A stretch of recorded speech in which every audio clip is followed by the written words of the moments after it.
Rise the lord. ప్రతిరోజు అనుదిన వాక్యం ద్వారా మీరెంతగానో బలపడుతున్నారని నేను ఆశిస్తున్నాను. అలాగే మీరు కనుక మన యూట్యూబ్ ఛానల్ని క్రొత్తగా వీక్షిస్తున్నట్లయితే మన యూట్యూబ్ ఛానల్ని సబ్స్క్రైబ్ చేయండి, ఇతరులకు షేర్ చేయండి.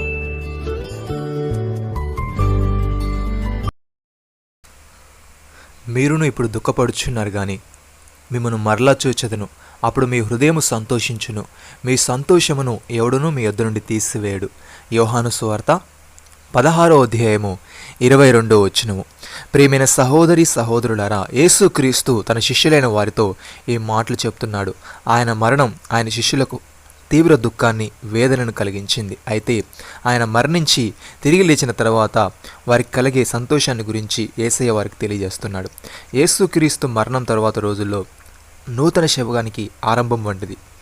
శిష్యులు యేసుక్రీస్తును ఆ నూతన శకాన్ని చూచి బహుగా ఆనందించారు. ఆయన ఇచ్చే ఆనందం వారిలో శాశ్వతంగా ఉంటుంది. ఒక విధంగా చూస్తే యేసుక్రీస్తు రాకడ కోసం ఇప్పుడు ఎదురు చూస్తున్న విశ్వాసులమైన మనము కూడా ఇది వర్తిస్తుంది.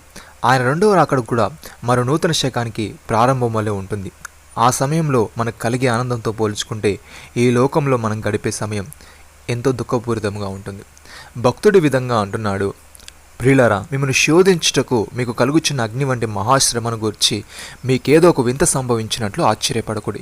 క్రీస్తు మహిమ బయలుపరచబడినప్పుడు మీరు మహా ఆనందముతో సంతోషించే నిమిత్తము క్రీస్తు శ్రమలలో మీరు పాలువారై ఉన్నంతగా సంతోషించుడి. క్రీస్తు నామము నిమిత్తము మీరు నిందపాలైన మహిమా స్వరూపైన ఆత్మ అనగా దేవుని ఆత్మ మీ మీద నిలుచున్నాడు గనుక మీరు ధన్యులు. మీలో ఎవడును నరహంతకుడుగా గాని, దొంగగా గాని, దుర్మార్గుడిగా గాని, పరుల జోలికి పోవాడుగా గాని బాధ అనుభవింప తగదు. ఎవడైనను క్రైస్తవుడైనందుకు బాధ అనుభవించినడలా అతడు సిగ్గుపడక ఆ పేరును బట్టియే దేవుని మహిమపరచవలను. తీర్పు దేవుని ఇంటి వద్ద ఆరంభమో కాలము వచ్చున్నది. అది మన యొద్దనే ఆరంభమైతే దేవుని సువార్తకు అవిధేయులైన వారి గతి ఏమవును? మరియు నీతిమంతుడే రక్షింపబడుట దుర్లభమైతే భక్తిహీనుడు పాపియు ఎక్కడ నిలుతురు? కాబట్టి దేవుని చిత్త ప్రకారము బాధపరచువారు సత్ప్రవర్తన గలవారై నమ్మకమైన సృష్టికర్తకు తమ ఆత్మలను అప్పగించుకొనవలెను.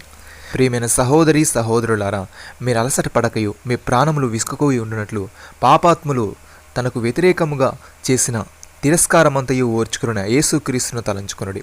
మీరు పాపముతో పోరాటలో రక్తము కారునంతగా ఇంకా దానిని ఎదిరింపలేదు. మరియు నా కుమారుడా, ప్రభు చే శిక్షను తృణీకరించుకము. ఆయన నిన్ను గద్దించినప్పుడు విసుకకుము. ప్రభు తన్ను ప్రేమించు వారిని శిక్షించి తాను స్వీకరించు ప్రతి కుమారుని దండించును అని కుమారులతో సంభవించినట్లు మీతో సంభవించుచున్న ఆయన హెచ్చరికను మరిచిదిరి. శిక్షాఫలము పొందుటకై మీరు సహించుచున్నారు.